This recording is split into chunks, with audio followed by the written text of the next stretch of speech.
My wife Lily especially loved listening to music. To please her, it was enough for me to take her to a good concert, but it couldn't just be any concert. It had to belong to one of four genres: indie rock, electronic, alternative, or folk.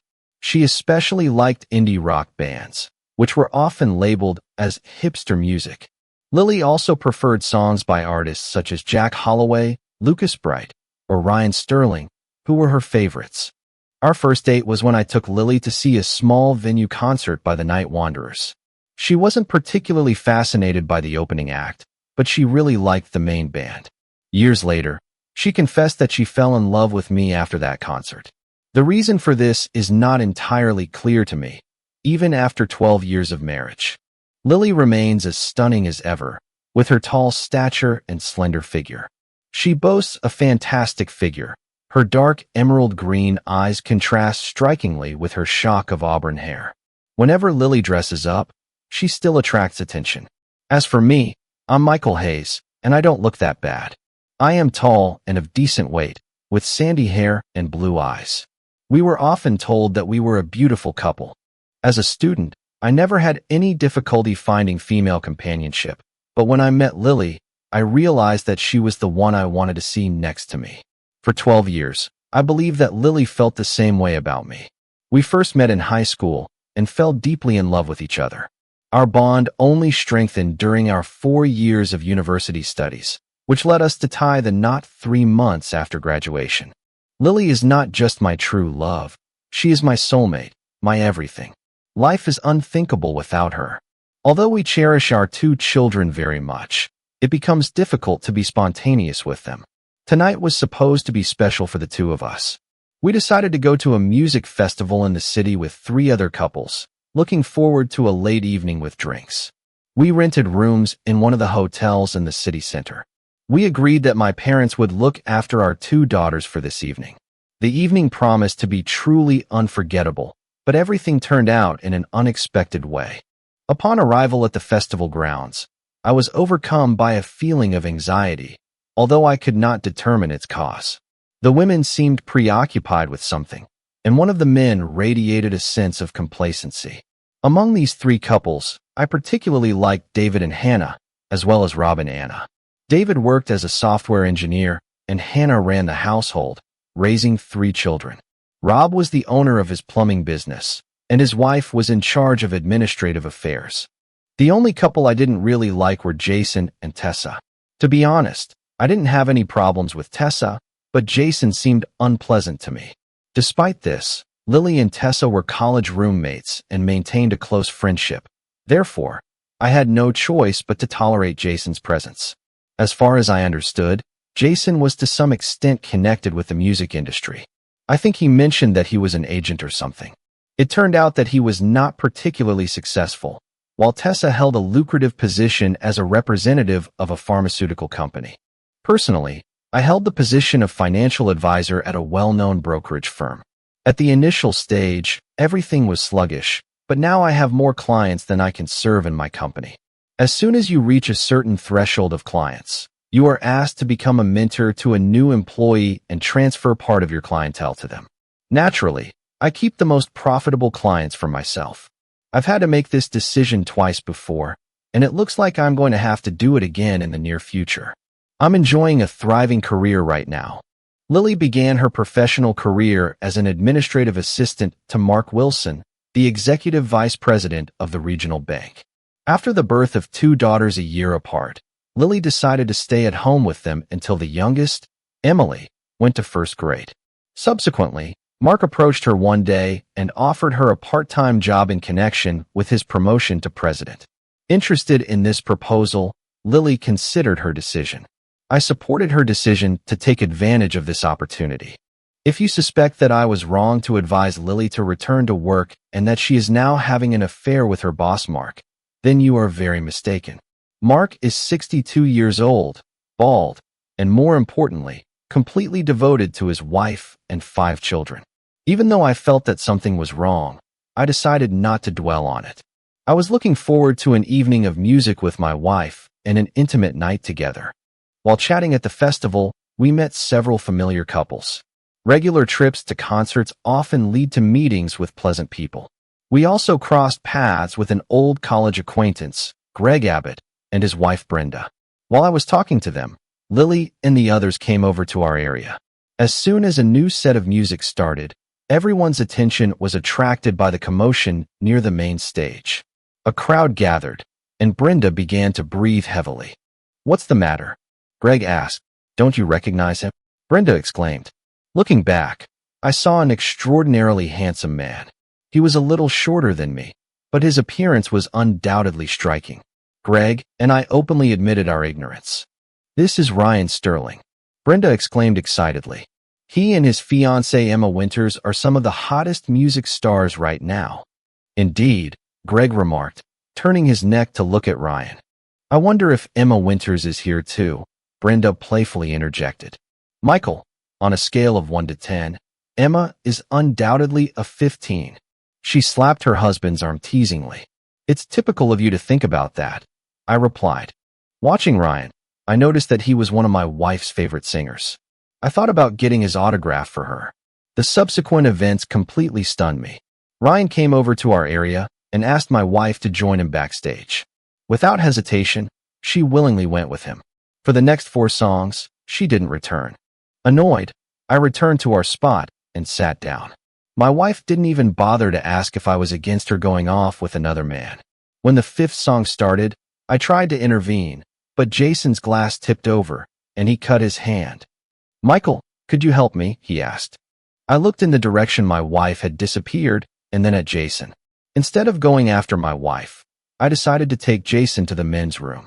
The damage turned out to be minor, and I helped him wash the wound and wrap it with a paper towel. When I returned to our area, I saw that my wife was leaving the festival grounds with Ryan. Hurrying after them, Jason followed me. Once outside, I saw Lily getting into a car with Ryan. I started running to catch up with her, but Jason blocked my path, causing me to stumble. Recovering quickly, I demanded, "What's the matter with you, Jason?" Grinning, he replied, "Ryan just took your wife for a ride." Soon Tessa appeared. "This is a dream date for Lily," she remarked. Lily confessed to Jason and me that she liked Ryan, and we agreed that he would accompany her. "That's my wife," I exclaimed. "Do you think I don't deserve to be told about this?" "Go with the flow," Jason replied with a grin. "Lily said you didn't mind." "Forget about it. You're going with the flow," I said. Enraged, I punched Jason right in the nose. The sound when he broke down was the only pleasant moment of the evening. Then Tessa started attacking me, hitting me, and trying to kick me. Fortunately, Greg witnessed the unfolding events and came for me. He quickly intervened and separated Tessa and me. He attacked my husband. Tessa began to scream. "No, he didn't," Greg replied calmly. "You both provoked a quarrel. He was just defending himself." Tessa became worried and dialed the emergency number. The police arrived about 10 minutes later and began collecting statements. Greg stuck to his version of events, and I repeated it, emphasizing that Jason had initially tripped me up. The audience that gathered during the commotion witnessed how Tessa attacked me. They informed the officers that they saw me trying to run away from her. As a result, Jason and Tessa were detained. When the police left, I felt depressed. When I returned to our table, I met 2 smiling women. "Where's everyone else?" Hannah asked. "Jason and Tessa were arrested for assaulting me," I replied, trying to contain my anger. Lily left with Ryan and seemed pleased. "It wasn't intentional," Anna said. "She should have just gone backstage with Ryan, taken some pictures, and come back." "My wife and Tessa didn't reveal the true plan to you," I said, heading for the bar. Greg caught up with me there. "Are you going to be okay?" he asked. "I'm not sure what's going on," I admitted. "I hope my wife just went for a walk with that music star and will be back soon. But as soon as she gets back, we need to have a serious talk." "Listen, Michael," Greg interjected worriedly. "I don't want to add to your suffering. Brenda informed me that Ryan Sterling has a reputation for pursuing married women while enjoying conquests. I prayed that Lily wasn't one of his targets, but Greg advised me to prepare for the worst. My heart sank, not knowing what to do next. I assured Greg that I would be fine. Before I sat down at the table again, I tried to contact Lily on her cell phone, but the call went unanswered and was forwarded to voicemail. When I returned to my seat, the atmosphere was tense. The wives looked contrite, while their husbands grumbled in displeasure. While the other couples were returning to the hotel, I decided to stay, not giving up hope for Lily's return. After waiting for half an hour, I eventually returned to the hotel. I called Lily's phone every 10 minutes until 3 o'clock in the morning. Disappointed and exhausted, I decided to move out and return home, arriving around 4 o'clock. I settled down on the couch. I must have dozed off, but the sunlight woke me up at 7 o'clock. Lily hadn't returned yet. Since there were no messages from her on my phone, I went to our Facebook page to see if there was any news. Photos had appeared online showing Ryan and Lily leaving the festival, heading to his residence, and Lily entering his house in his arms. Music websites were full of reports about Ryan's recent conquest.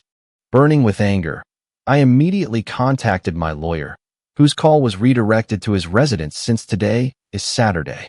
At first, he was unhappy, but after learning about the circumstances, he changed his mind. He advised me to wait for Lily to come home and give an explanation. Around 11 o'clock, Lily appeared, smiling broadly.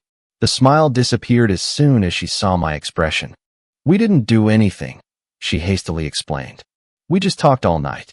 I understand that I should have consulted with you, but I was sure that you would refuse. You understand my passion for music and Ryan Sterling. Last night was like a fairy tale. Nothing bad happened, Michael. My love for you remains unshakable." I stared at her, feeling steam coming out of my ears. "I want you to pack your things and go to your parents," I said sternly. "Why are you making a big deal out of a molehill?" she answered, sounding annoyed and apprehensive. "It was just a conversation. There was nothing else." "That's an unimportant question," I said through gritted teeth. "It's huge for me. I refuse to believe that nothing happened. However, let's assume that nothing happened. You embarrassed me in front of everyone." "You're exaggerating," Lily replied defiantly, folding her hands on her hips. "No one outside our circle knows about this situation. Hannah and Anna understand that for me. It was just harmless entertainment." "You're a fool," I snapped, making Lily flinch. It was the first time I had addressed her in such a tone. "The news is everywhere. There are photos of you and Ryan leaving the festival, heading to his house, and probably photos of you leaving his house this morning. I think our marriage is over. Please pack your things and leave before I make a mistake." "Please, Michael," Lily was begging, tears in her eyes. "I love you deeply. I'm sorry. I heard you, but there was nothing inappropriate about it. I thought you'd understand that when you found out the truth. We have to find a way to get through this. Think about our daughters. You weren't thinking about them when you left with that arrogant music star," I hissed. "How would you feel if Emma or Emily did something like that in the future?" Lily turned pale at my words and then burst into tears. "I'm really sorry, Michael. I never imagined that everything would turn into such chaos. I made a mistake. Please forgive me." "You've never thought about it," I replied, feeling anger rising in me. I needed to get her out of this situation before acting on impulse, so I left her standing there and retired to our bedroom. I grabbed the suitcase and started filling it with her clothes. "I can handle it," Lily muttered, and after a short pause, her voice trembled with tears. She slowly packed her suitcase and carried it downstairs. I didn't offer to help. I waited until she was gone, and then I slammed the door. Looking out the window, I saw her put her suitcase in the trunk and bury her face in her hands. I wanted to comfort her, but my anger was too strong. About 20 minutes later, she started the car and drove away. I immediately called my parents and told them what had happened. I asked them to keep the girls for a while longer and told them to tell Lily that I had them if she showed up, which they agreed to. Left alone, I thought about the state of my crumbling marriage. I've been going over everything in my head over and over again. Lily insisted that nothing had happened. Could this be true? I wasn't sure, but my gut told me she wasn't being honest. Will I be able to find the strength to forgive her and move on? Perhaps, as long as only our friends knew about it, as she claimed. But now that this whole situation has become known all over the internet, I didn't see a way to save our relationship. I hatched the idea of taking revenge on both of them, but I couldn't come up with a plan. I cried for at least an hour, venting my frustration by pounding on walls and doors. I felt completely powerless. Getting revenge on Ryan, a famous figure in the music world, seemed impossible. Although the divorce would have financial consequences, I was ready to work from home and fight for full custody of the girls if necessary. I'm sure I have every chance, given that I was a more stable parent. The thought that divorce could cause new suffering for my daughters weighed on my heart. When I was making another cup of coffee around 1 o'clock in the afternoon, the phone rang. So far, my number has not appeared in the press, but I understood that it was only a matter of time. "Hello," I replied. "This is Michael Hayes." "And your wife's name is Lily?" a woman's voice asked. Annoyed at the prospect of talking to a reporter, I replied curtly, "I'm not interested." The woman giggled softly. "Okay, I can't stand them either." "Who is this?" I asked, about to end the conversation. "I'm Emma Winters," she said in a gentle tone. "You probably know my fiancé, Ryan Sterling." "Yes, I know this guy," I replied, feeling impatient to end the conversation. "Do you love your wife?" Emma suddenly asked. I sighed. No matter what, I still love her, but given everything that has happened, I don't see how we can rebuild our marriage. "If I could come up with a solution that would save your marriage and also fix my relationship with Ryan, would you be interested?" My heart was racing, and I felt the need to sit down and reflect. "In the end," I replied, "yes, I want to save my marriage, but I don't know how to do it." "I've loved Ryan for a very long time," she said, and again there was a gentle giggle followed by a deep sigh. "We have known each other since childhood. He comes from a dysfunctional family, similar to mine. His father was a womanizer, and his mother had a deep dislike for all men, including Ryan. She had never shown affection for him despite his best efforts. He never missed her. He had previously dated married women. I think that's how he's looking for the love that his mother couldn't give him. My own family was also dysfunctional when I was growing up. My mother suffered from alcoholism, and my father abused me. During that turbulent period, Ryan became a pillar of support for me, and I cherished him with all my soul. But our relationship ended when he moved to another country after his parents divorced. I lay in tears for several weeks. Our paths crossed again in the music scene when we both achieved success. Despite knowing about Ryan's difficult history, I treated our new relationship with caution, but after the reunion, our love flared up with renewed vigor. During our engagement, he assured me that he had given up relationships with other women. When I asked him about your wife, he insisted that nothing bad had happened. Unfortunately, I cannot confirm any of these statements. Just the thought of breaking up with Ryan causes me great suffering. "Yes, my wife also claims that nothing happened," I admitted. "The prospect of losing her is no less painful." "Do you trust her?" Emma asked. "No, I don't trust her," I replied. "I don't trust him either. I know Ryan, and it's not like him to invite a woman and do nothing. But I suppose stranger things have happened. Still, I tend to think that something has happened. That's why I wanted to understand the pain he caused me, and I would like your wife to feel the same. I'm not sure that this will solve everything, but I hope that we can move forward together with our partners." "So far, I agree with this plan," I added. "But how do we proceed?" "We will walk this path together," she replied. "First, we have to start a conversation with our partners about reconciliation. I'll get in touch with Ryan, but I'm not ready to talk to him at the moment. I intend to do it in a couple of weeks. In the meantime, you should consider allowing your wife to return home around the same time. I'll let you know when the time is right. It is important that you keep your distance and refrain from intimacy with her." "Why let her come back?" I asked. "As soon as she gets home, we'll have lunch together, and I'll outline my strategy.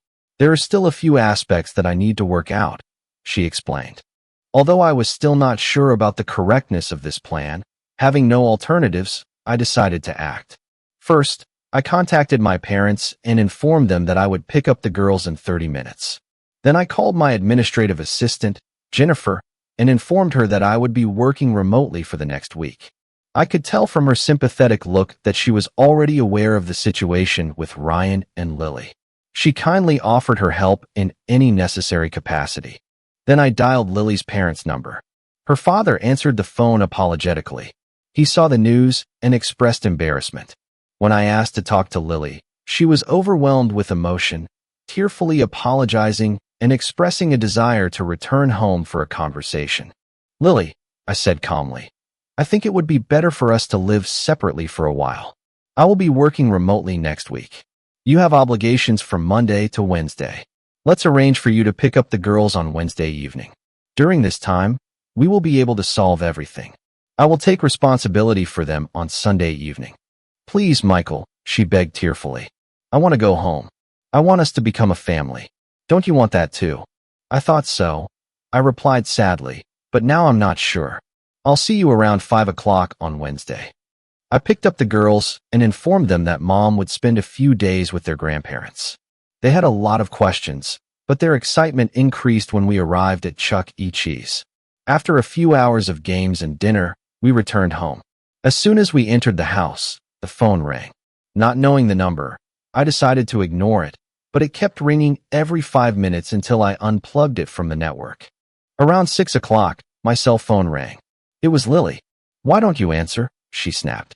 "Because it's just reporters asking about your alleged affair with Ryan Sterling," I replied. "There was no romance," Lily insisted. "I already told you that nothing happened." "Well, then you need to inform the public because, of course, they won't believe it," I grumbled. There was complete silence on the other end of the line, after which Lily asked if she could talk to the girls. I handed the phone to the girls and overheard their conversation. They enthusiastically told Lily about their day at Chuck E. Cheese. Eventually, Emma returned my phone, indicating that Mom wanted to talk to me.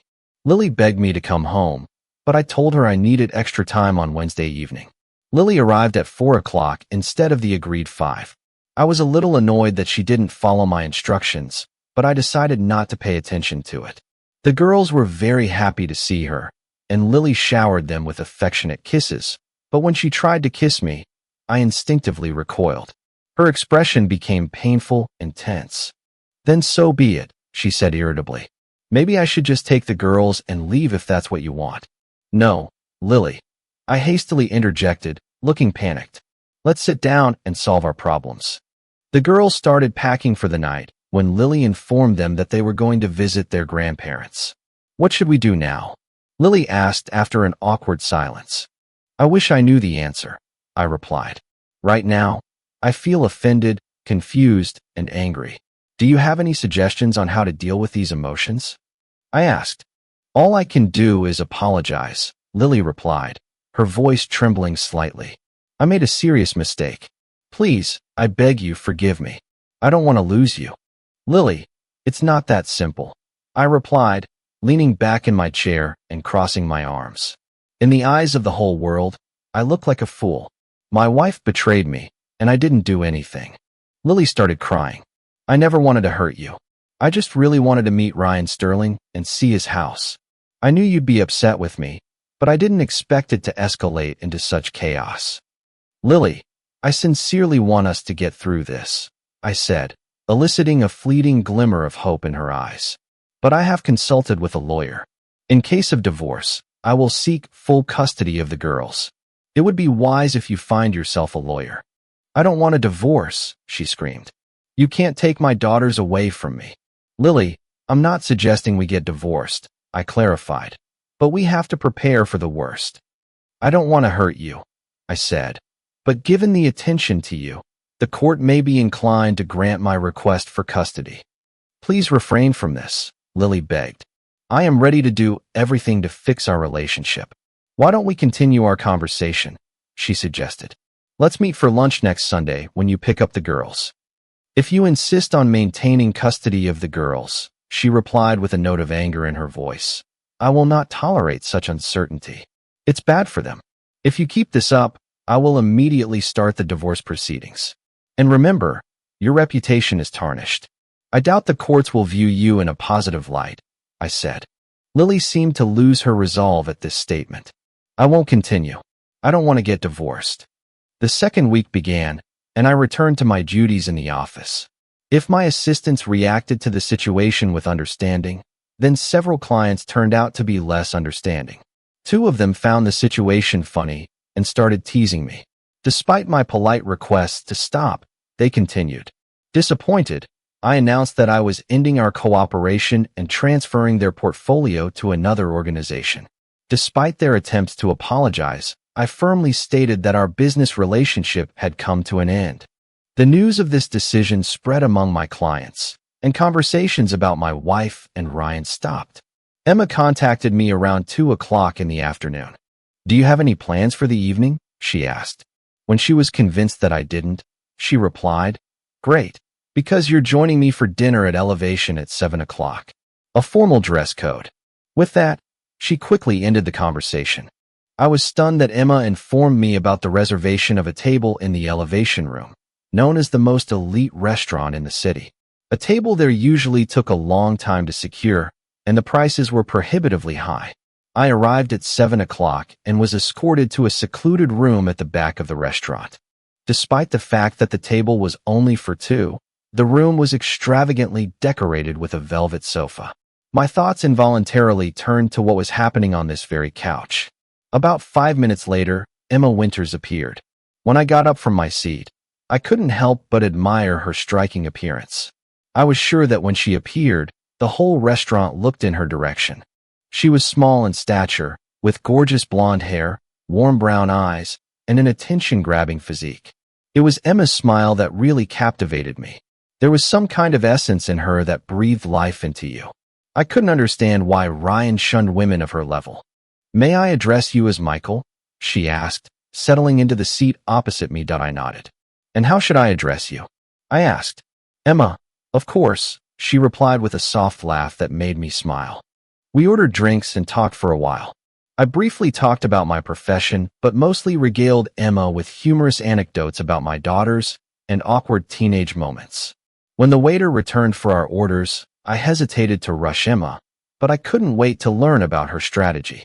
I was fervently looking for a way to save my marriage, but I was at a loss as to what to do. After dinner, Emma leaned back in her chair.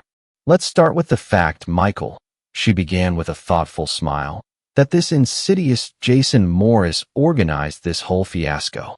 He imagines himself to be a famous music agent, but in reality, he's just a pimp," Emma explained.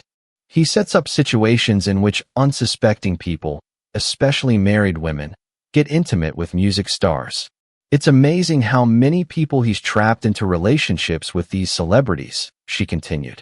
"You're talking to a person who has experienced this firsthand," she said with a note of disappointment. Although I was not fully aware of Jason's specific role until now, I managed to detain him. I replied, "Really?" Emma's eyes sparkled with intrigue. "This is promising news. However, don't be too hard on your wife. Ryan is able to charm even the most virtuous people. Your wife is not the first married woman he has deceived, but I am determined to make sure that she becomes the last," Emma said. "If I fail to achieve this, then the plan of action I have proposed will at least make him and your wife answer for the suffering they have caused us.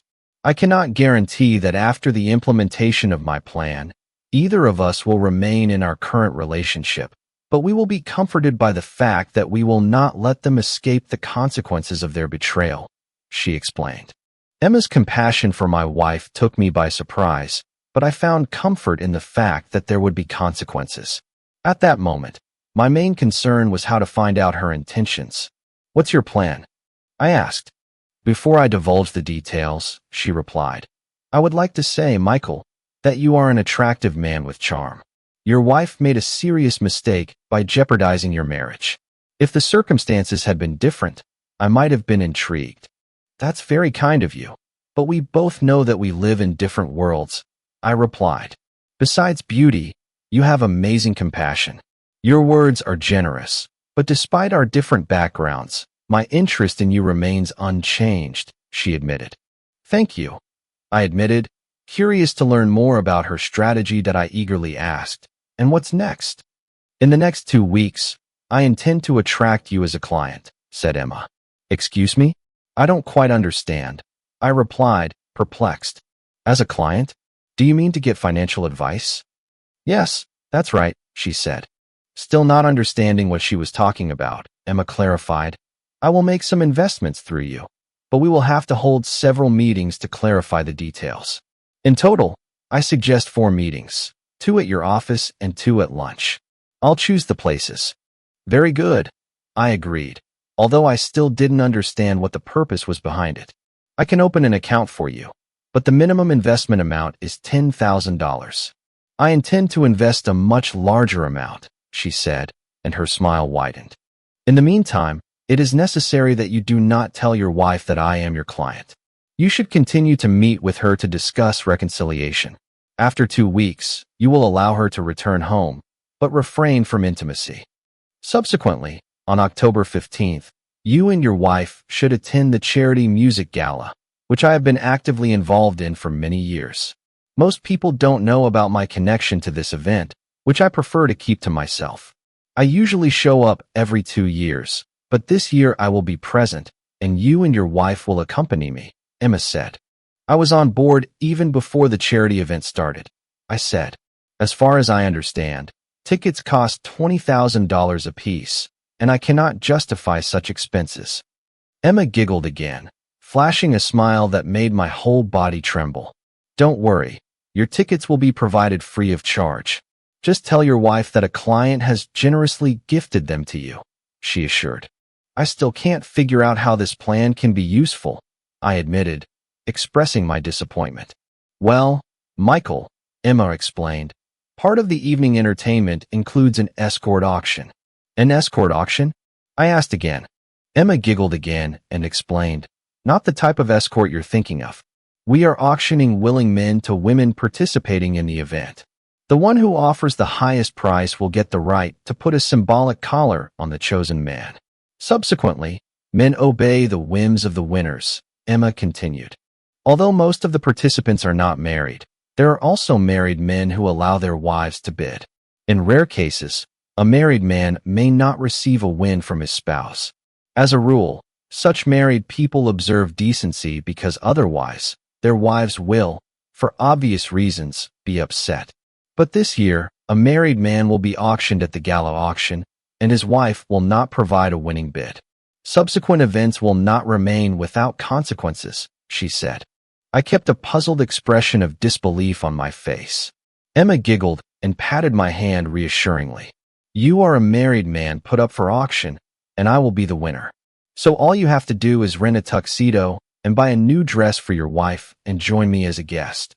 Suddenly, everything fell into place. Emma's plan was brilliant.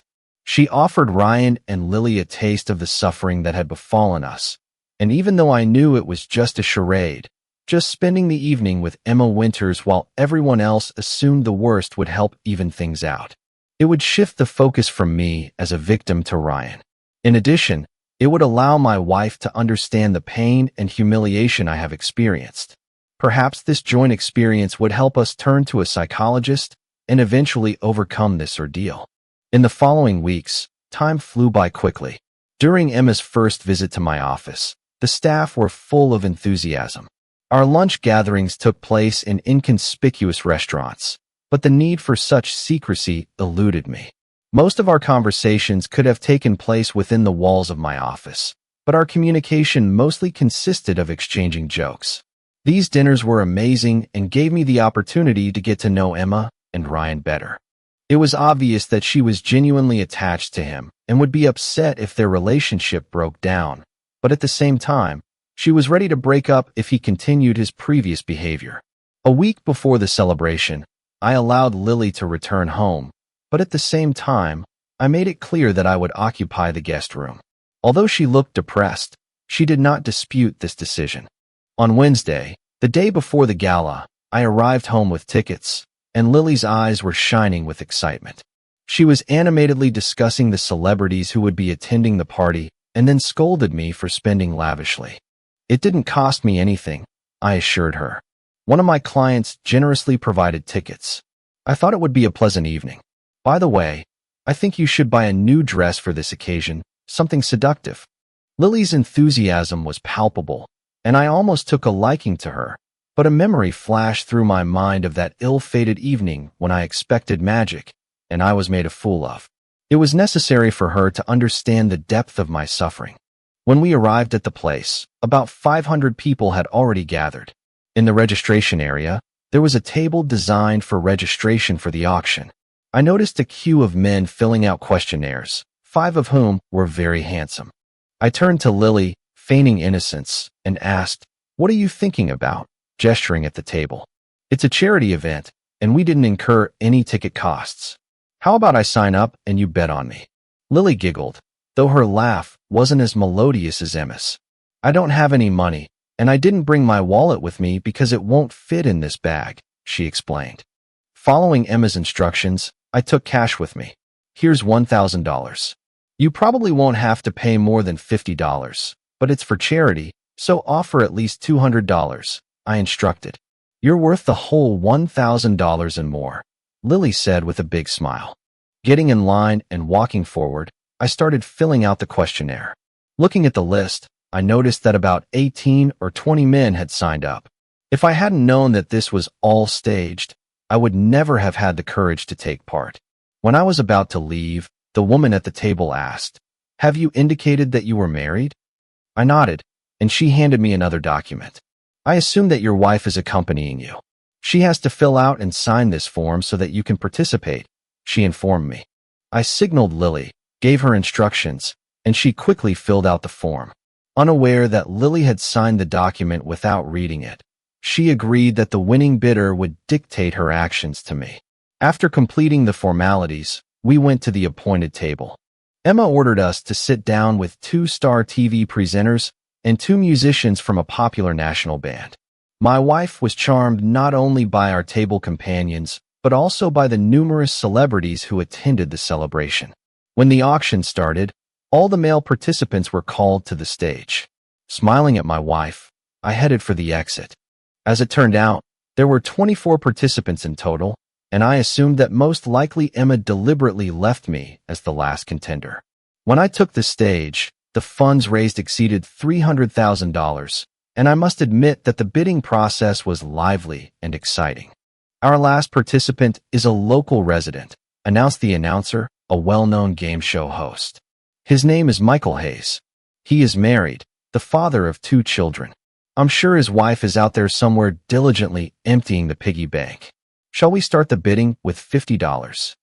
"I think it's worth at least $100, an elderly woman in the front row exclaimed. I grinned and replied playfully, "Do you know how to wash dishes, ma'am?"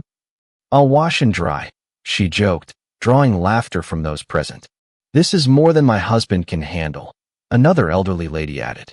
The bidding quickly increased from $200 to $500. Soon I heard Lily's voice. "I'm offering $1,000. The crowd burst into applause, and a few moments later, a younger woman raised the bid to $2,000. In the blink of an eye, the bidding jumped to $5,000. I glanced at Lily, who was watching in disbelief. I just shrugged my shoulders in response. An offer of $10,000 rang out from the back of the room, which was quickly followed by another offer of $15,000. If I hadn't known about the organized nature of this event, the escalation of the stakes could have gone crazy. When the bid went up to $25,000, I was seized with a feeling of anxiety. I assumed that a few thousand would be enough for me, but this amount far exceeded my expectations.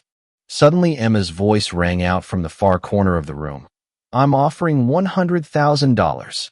There was stunned silence in the hall, not only because of the significant amount of the bet, but also because of the identity of the participant. To the cheers of the crowd, Emma Winters sank into a chair just below the stage. She looked at me with a smile and then, addressing the audience, exclaimed, "I don't even care if he knows how to wash dishes." The audience burst into applause and jubilation. I found myself blushing deeply. Emma went up on stage, put a familiar collar around my neck, and kissed me gently on the lips. By agreement, we returned to the place where Lily was sitting. Lily looked stunned and speechless. I bent down and kissed her gently on the lips. Then we attended a private screening of the new music documentary, which was attended by music stars. In my personal opinion, the film was boring, and Emma agreed. Nevertheless, after talking with the director, we both praised the production. After that, the limo took us to a dubious area of the city. I noticed 2 cars driving behind us, and Emma explained that they were part of her security team. She gestured at 2 dilapidated houses on the other side of the street. "That used to be my house, and Ryan lived across the street. It was a more respectable neighborhood in those days. The atmosphere remained somewhat harsh. It was almost 3 o'clock in the morning when we got to Emma's house. Emma said that she had 6 houses, one in Los Angeles, one in New York, one in Nashville, 2 in Europe, and 1 in South America. This house had 3 floors, which corresponded to the size of 2 standard houses. Emma served me a drink in the living room. When I settled down on the couch, I burst out laughing. I wished I had a camera to capture Lily's reaction. I said, although guilt crept into my soul, it did not completely consume me. Emma settled down next to me, staying close. Emma put her hand on my knee. Michael, let's be honest. Do you honestly believe your wife's claims that nothing happened? She asked. None of us can provide concrete evidence, but deep down, I believe there was one, I replied dejectedly. That's why the pain doesn't go away. I understand, Michael, and I'm almost convinced that Ryan is having an affair with your wife, Emma said indignantly. I think it's fair to even the odds. With that, she leaned over and kissed me gently. I was stunned by her offer. At first, I assumed that we would retire to Emma's house and sleep separately, which would allow others to believe in her closeness, although, in fact, this was not the case. But now Emma was offering herself to me. It didn't take me long to make a decision. Perhaps if I were a more noble person, I would refuse, but still recovering from the pain caused by my wife's act and having the opportunity to be with Emma Winters, it was hard for me to resist. We kissed passionately on the couch for about 20 minutes. The feeling of intimacy with such an amazing woman was exciting. In the end, she took my hand and led me to her bedroom. Entering the bedroom, Emma began to dance. Intrigued from the moment of our first kiss, I watched Emma's dance moves and felt the anticipation in me, reinforcing the desire for an immediate connection. Undressing, Emma led me to her bed. While my wife was mastering the skill, I found that Emma's experience gave me even more pleasure. Perhaps the novelty of the meeting intensified the sensations. At that moment, such differences were insignificant. As we neared the climax, I informed Emma about it. The next morning was marked by a special intimacy between Emma and me, characterized by intimate conversations and moments of closeness that contributed to a deep sense of connection between us. Emma's affectionate words and gentle gestures contributed to a feeling of warmth and comfort between us. Laughing and hugging each other, we lost track of time and enjoyed each other's company. Our bond deepened as we spent more and more time together, generating a deep sense of trust and intimacy. Emma's gaze conveyed a deep sense of love and significance, accompanied by unspoken promises that even more joyful moments lay ahead. When the morning sun lit up the room, we realized that we had spent a lot of time just enjoying each other's presence. Despite the lateness of the hour, Emma's infectious laughter calmed me down. It was one of those mornings when everything seemed harmonious, when you bask in the presence of a person who understands you and cares deeply about you. The joy we received from communication served as a vivid reminder of how pleasant it is to communicate with the woman we love. Emma playfully reminded me that my wife was not worried during my absence and stressed that nothing terrible had happened. I giggled in response, and we went to the shower together. Then we got dressed, and Emma made scrambled eggs for me while we waited for the limo to arrive. During the trip home, I was overcome by a sense of calm. I hoped that with Lily's willingness, we could begin the path to healing and moving forward. When I returned to our house, I found Lily in tears in the living room. I wasn't sure if you'd come back, she said, her voice full of sadness. The news is full of reports that Emma Winters paid $100,000 for an evening with you. At first, I thought it was revenge, but watching how she treated you, it can be concluded that her investments were a reflection of her sincere feelings for you. Despite these actions, I do not consider you guilty. Do we have a chance to make peace? First of all, Lily, I confess nothing untoward has happened, I said. At first, indignation flashed in her eyes, but then her expression quickly softened. Really? She asked. Emma is my recent client, I explained. She thinks it was a completely justified reaction given Ryan's actions towards me. In addition, Emma was a patron of the arts and provided tickets for the gala concert. She usually donates $100,000 anonymously every year, but this time she decided to make a public contribution to deliver a message to her fiancé. So I'm right, it really was a means of revenge against Ryan. The future of our relationship is in your hands. If you're willing to work on our marriage and attend counseling, I'm willing to do the same. Lily threw herself into my arms, and I kissed her fervently before leading her to our bedroom. Despite feeling exhausted, I found the strength to make love to her. After that, I fell asleep again until my daughters got into bed around 2 o'clock in the afternoon. After a quiet dinner with the girls, when they went to bed, Lily and I sat together on the terrace, holding hands. At that moment, I was full of confidence that we could fix our marriage and move forward together.